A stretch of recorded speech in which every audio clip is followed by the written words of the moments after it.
Welcome back to our Steven. I'm your host, last time I still checked, Steven, and today we have some awesome malicious compliance stories with things ranging from boomers to bleach. But first, we maliciously comply with a story titled, "You're right, you are never working with me again." Back about 7 years ago, I was promoted to office manager of a small construction company. I inherited a very messy role. The previous office manager was disorganized and technologically disadvantaged.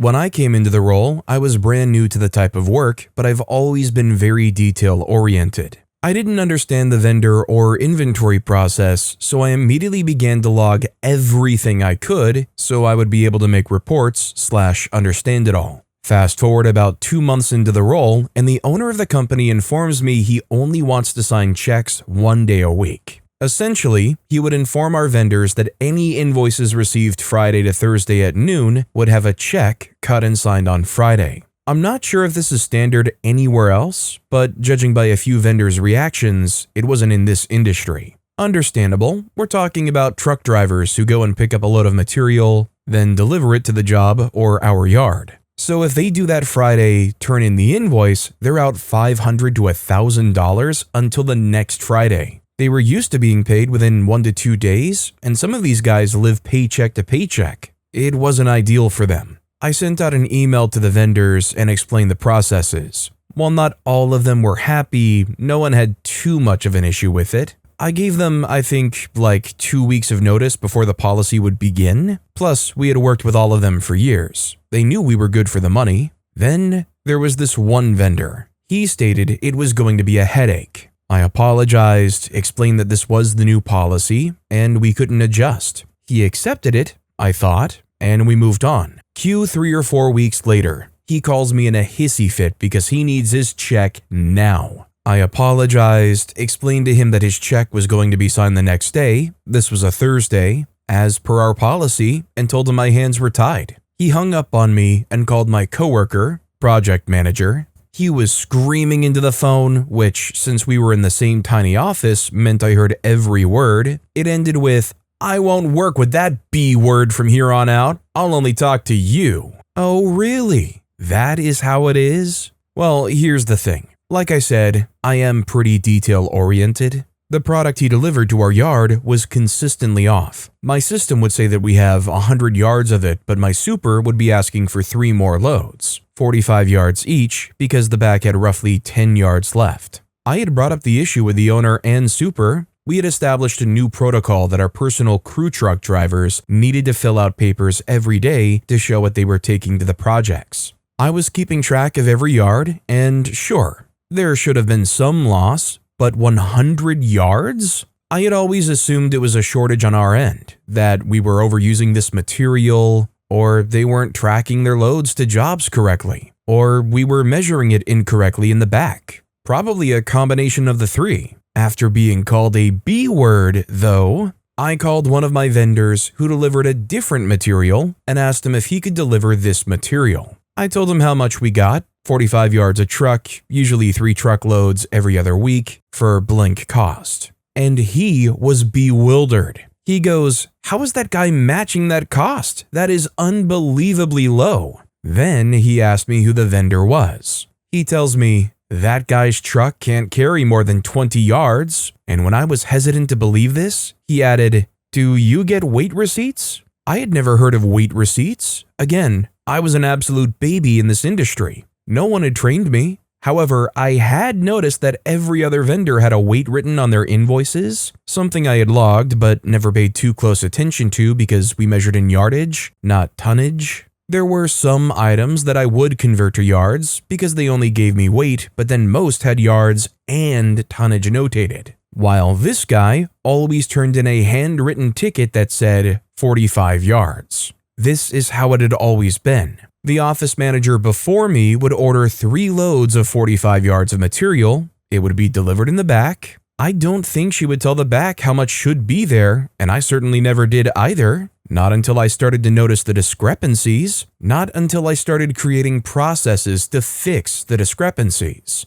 Favorite vendor goes on to say, "Hey, I know the yard he picks up from. I pick up different material there, and I'm friendly with them. They should have copies of the receipts. I'm going to try to get them for you." He asked what our last delivery was. I give him the details. Despite liking this vendor, I was pretty skeptical. Surely, he just wants my business and wants me to pay more. Still, I couldn't lie and say I wasn't curious if what he was saying was right. The next day, he texts me some photos of the receipts. Sure enough, that vendor's name is on them. The date matches. The driver's name matches. I hadn't shared that. The timestamps even matched from how long the drive from this yard to our yard was, / when he arrived, according to my cameras. So, he was picking up only 20 yards of material each time. He was overcharging us 75 yards each time we ordered and paid, which is how he was giving us such a deal. It turns out the owner had demanded previous office manager negotiate this deal. I dug up all of our past dealings with him.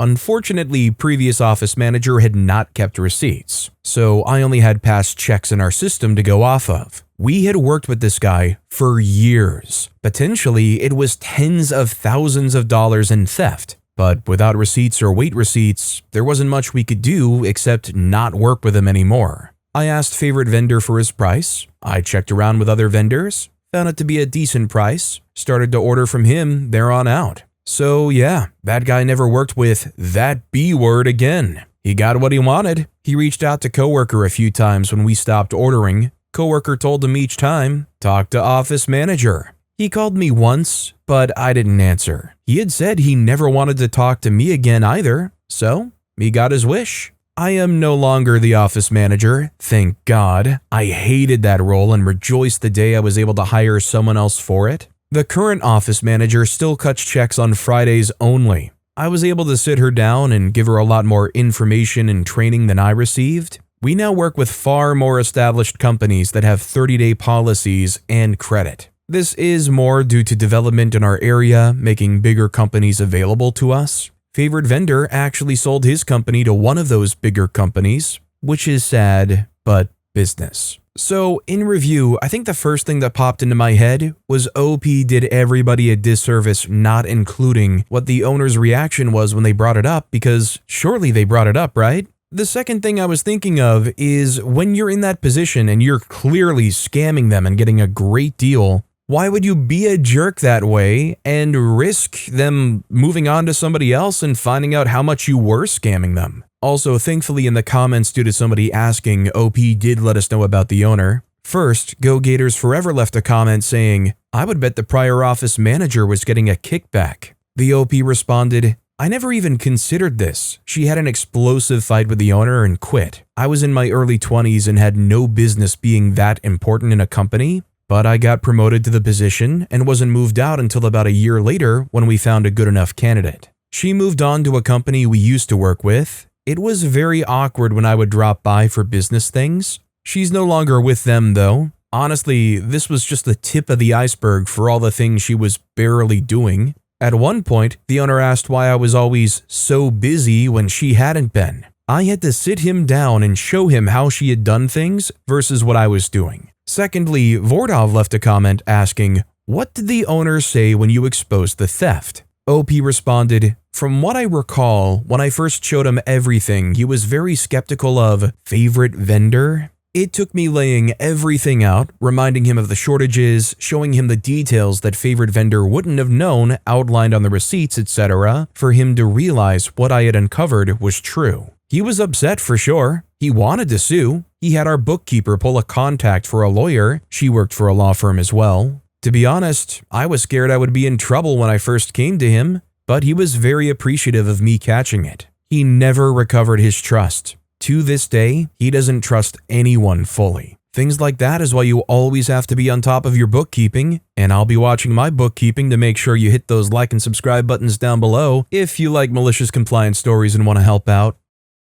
Our next story is Just Get Out. I was kind of a naughty kid. This happened to me in elementary school, 4th or 5th grade. I don't remember what led up to the situation, but my teacher yelled at me and said, "Just get out." I knew exactly what he meant. He wanted me to leave the classroom and go out in the hall where he would yell at me in a few minutes when things calmed down. It was a beautiful day, and I'd ridden my bike to school. I left the school and had intended on riding my bike home and taking the day off. Once I walked to the bike rack, I realized that riding home was taking it too far, so I went and sat under a big tree on school property and did whatever kids do, just basically chillaxing. About 30 minutes go by, and someone finally comes outside and sees me sitting outside and comes over and expresses their relief and says something like, "He didn't mean leave the building." I imagine I caused quite a kerfuffle when they realized a kid was missing from school. Two things I'm willing to bet here. One, probably still gonna kick kids out of the class, but second, they're probably gonna make sure "in the hall and stay there" is on the end of every one of those demands. Couldn't be me though. I was a goody two-shoes in class, barely ever said a word, except for the time I got lunch recess for shooting spitballs. Once got a referral for putting a kid's over-the-shoulder binder strap into the toilet. That came with an after-school detention as well. I think that's all I ever got. No, actually, in 4th grade, I got a write-up for trying to cheat on a spelling test. Anyway, okay, maybe I'm not as good as I thought. Anyways, Itch Function left a comment saying, "My math teacher once said everyone who didn't understand the topic after her explaining it for half a sentence was too dumb for her lessons and should go." I left with most of the class behind me, and we went straight to the principal's office. Soon enough, she wasn't our math teacher anymore. Our next story is Don't Work From Home. This was 2018-ish, pre-pandemic. I was working at a nuclear power plant in the mid-Atlantic. Once or twice a year, we would get a heavy snowstorm, but we were far enough south that the local government wouldn't plow or salt anything other than the main roads. The power plant has a policy during inclement weather that no matter how long it takes you to get to work, if you make it in, you get paid for the day. Otherwise, you have to take vacation. Note, I, like a majority of my coworkers, live in the closest large city, which is an hour away. The drive to the power plant is half interstate, half hilly, curvy country road. I wake up and see we have about 10 inches of snow overnight and text my supervisor to ask if I can work from home. I have my laptop with me, don't have any work going on that I would need to be inside the power plant for, and I would mostly be reviewing paperwork anyway. Supervisor tells me the policy for inclement weather and that he was at work already and the roads weren't that bad. I reiterate that I would just be sitting at my desk doing paperwork when I eventually get in. He is hearing none of this and tells me that I'm not allowed to work from home. I need to drive the 50+ miles to work or take vacation. I didn't even bother to respond and decided to take the vacation day. I head to a local store about a half a mile away and pick up some snow sleds. I'd like to note that the roads were bad. I was driving a 4x4 and had some trouble getting to and from the store. The wife and I do some sledding in the neighborhood, have some hot chocolate, and other classic snow day activities. Around 11 o'clock, I get a text from my supervisor. "OP, are you able to come into work? Hardly anyone showed up because of the snow. There's some document we need reviewed, and we really need you here in case we need someone to do something in the power plant." I tell him, "Sorry, but I'm taking vacation today, per the policy." He tells me he's emailing me the document to review and he can sign it for me if I approve. I reply, "I would take a look at it if I could, but my supervisor told me I wasn't allowed to work from home."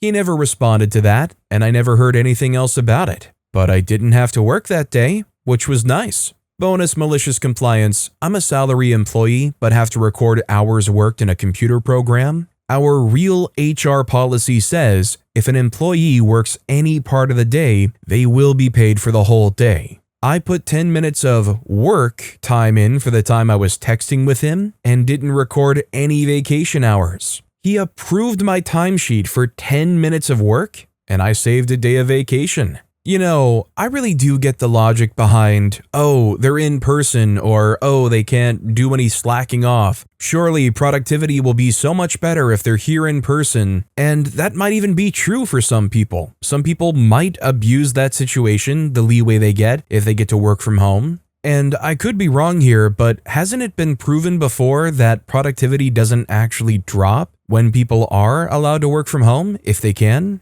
Big Balt Fun left a comment saying, "Yep, no need to drive in bad conditions where you might need a patron saint to watch over you so you don't skid off any cliffs. Hopefully you aren't scheduled on Sunday. You may need to do some more text message responses." Our next story is Hair is in Compliance. So with this story, we're back at the resort I worked at multiple times. I worked at this place several times, and I have to dip back into those times to explain how I got hired. When I was 15, I'd originally got a job doing room service and got really good at navigating the facility. When I was 18 or 19, I started growing out my hair and would wear a headband literally 100% of the time and thought I was cool. I got a call one day from a friend and past coworker who was very tied into the resort. The dishwashing team walked out and they needed someone now. I lived 150 feet from this resort and they were giving me a guaranteed job without an interview and would pay cash until I got in the system. The catch? I had to do 3 full kitchen's dishes right now with almost zero training. I worked solidly by myself in 3 kitchens from open to close for weeks until they hired help.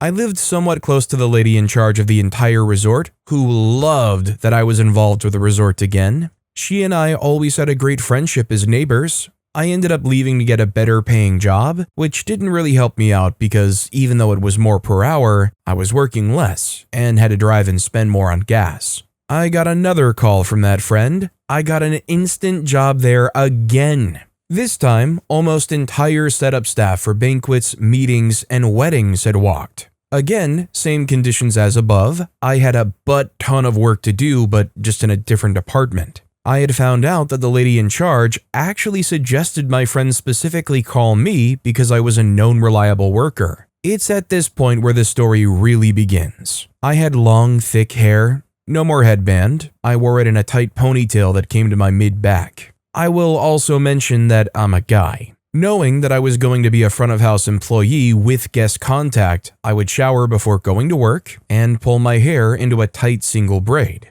Once in place, I would run gel in so the loose shorter strands would stay in place. I looked professional. Because of my unusual hiring conditions, I rarely ever saw HR. After over a year of working in this department, training a whole new team, and 2 customer service awards, HR approached me. I literally had a tray of covered food on my shoulder about to walk into a wedding. She stopped me. I saw her glance at my hair and said, "We've had several complaints about you. You need to put your hair into compliance according to the handbook by the time you show up to work tomorrow, or consider this your termination notice." She said this to me while I was absolutely slammed with work during dinner service at a 300+ person wedding reception. Several servers were watching and gave me the appropriate, "What the freak, who would have complained?" comforting words to myself. I put my head down and really don't remember the rest of the night. The next day, I'm in the kitchen with my future wife and my mother. We have the employee handbook out and are looking at it. I'm due into work soon as we have to tear down the wedding from last night and reset up for a wedding reception tonight.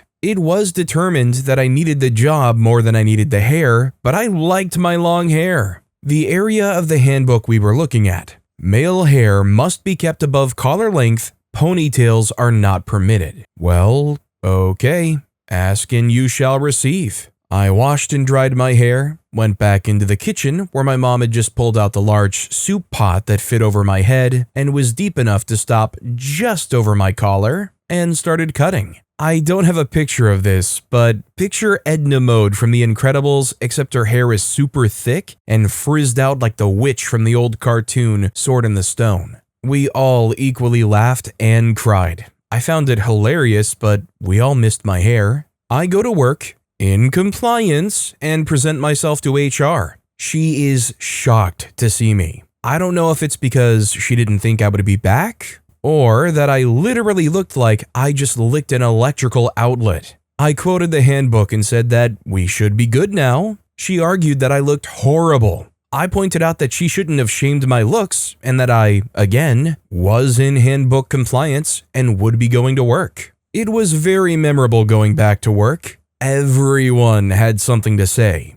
It had gotten around what HR had pulled, and then it had gotten around what I did. Through all of the laughs that were had, we had work to do. We had to get all of last night's wedding cleaned up, the grand ballroom had to get vacuumed, the tables and chairs placed in new positions, tablecloths and new place settings, the whole shebang. To those that have worked in this industry, I know you can visualize the amount of work. The lady who ran the resort stopped by because she always does before a reception just to make sure our standards are up. She sees me in the back hall carrying a rack of water glasses into the ballroom and yells my name. I pass off the glasses and run over. She's staring at my hair and asks, "What happened to your beautiful hair?" I explain the saga to her and see her body language change. Her lips thinned out and excuses herself. When I'm next in the hallway, my direct boss is there and hands me a hairband. I am to put my hair in a ponytail on boss's orders.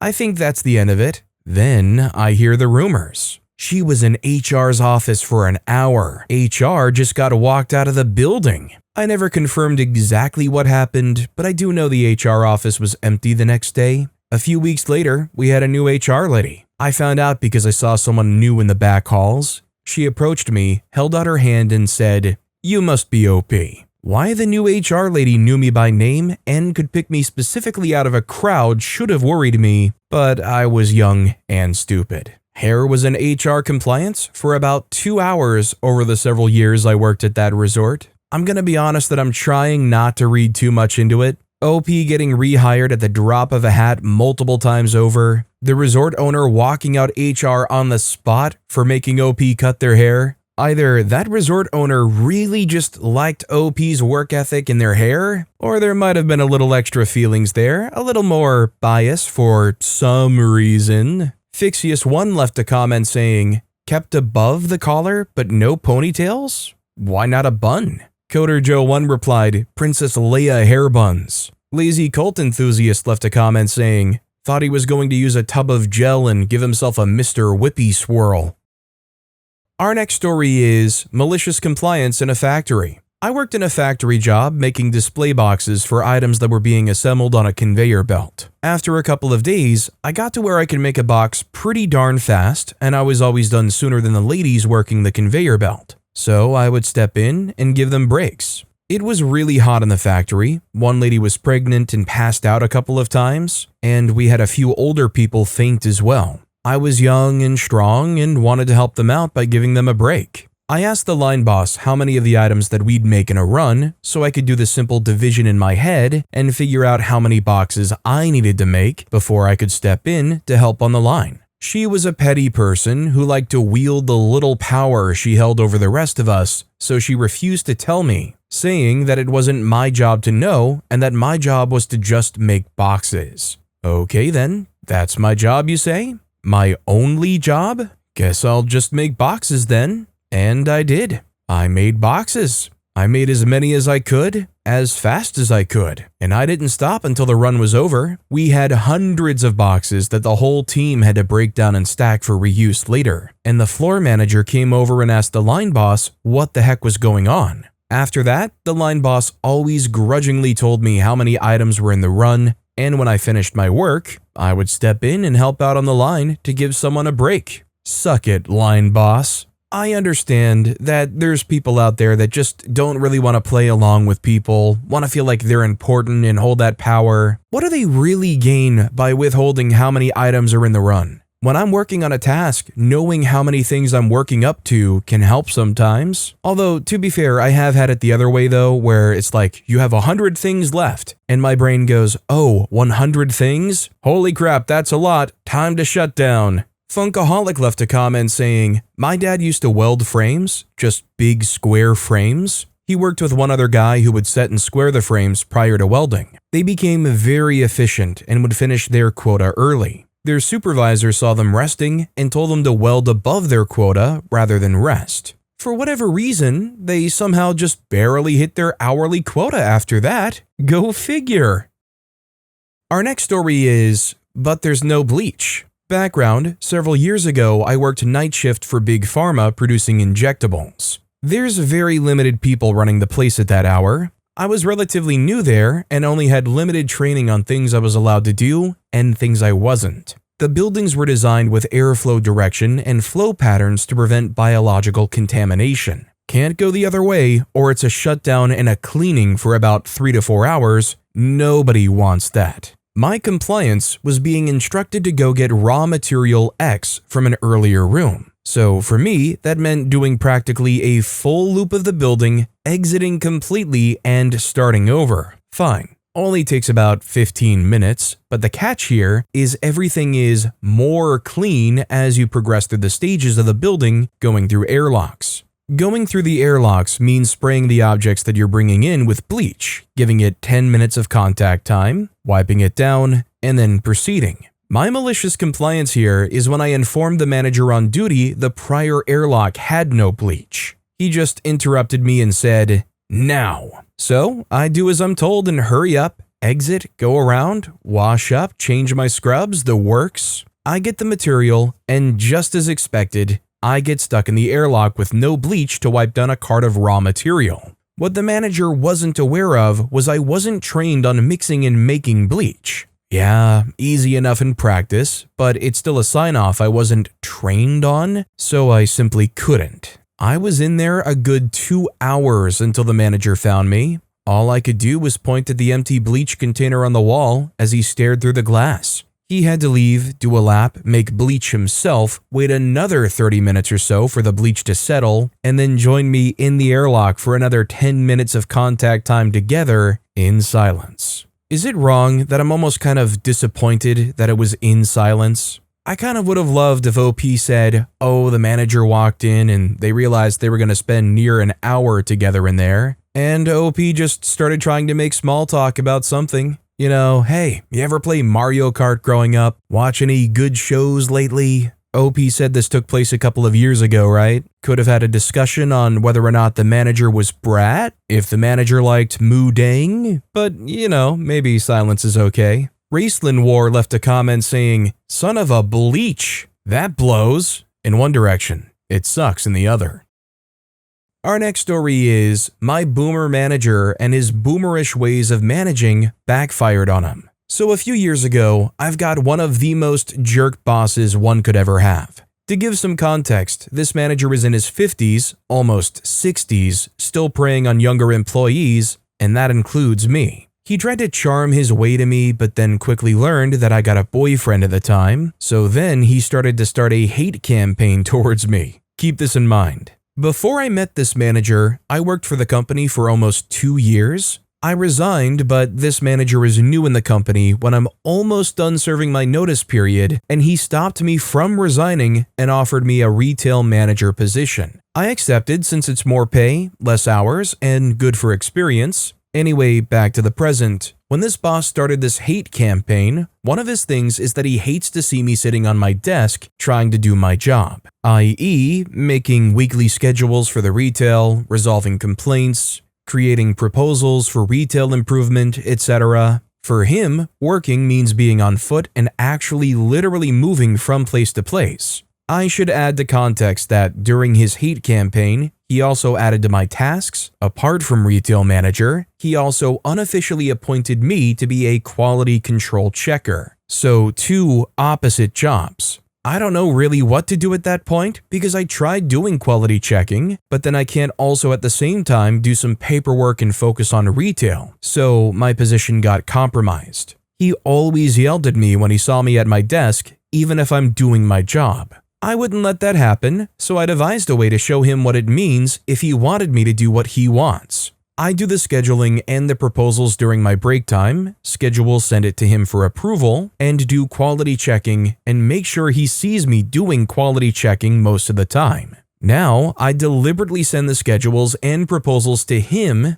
and as expected, he did not read it. He barely even read a simple message, so I waited for him to yell at me for neglecting my retail manager duties. Surprisingly, he didn't yell at me. Instead, he called a meeting with the owner of the company and the director to publicly humiliate me during the meeting. He claimed I had failed to do my job as a retail manager and that he wants to fire me. Unbeknownst to him, my emails had the owner, the director, and anyone important to the company CC'd on it. Now it's his turn to be humiliated, not even reading the email and now claiming I failed to do my job. I then explained to all the bosses what I was tasked to do and why I did what I did. The boomer boss got fired. I got a raise, but I still left the company after a few months for a different opportunity. I feel like a lot of people out there have a boss that they daydream they could do something like this too. A boss that's just not nice to work with, overbearing, maybe they try to push way too much work off on you.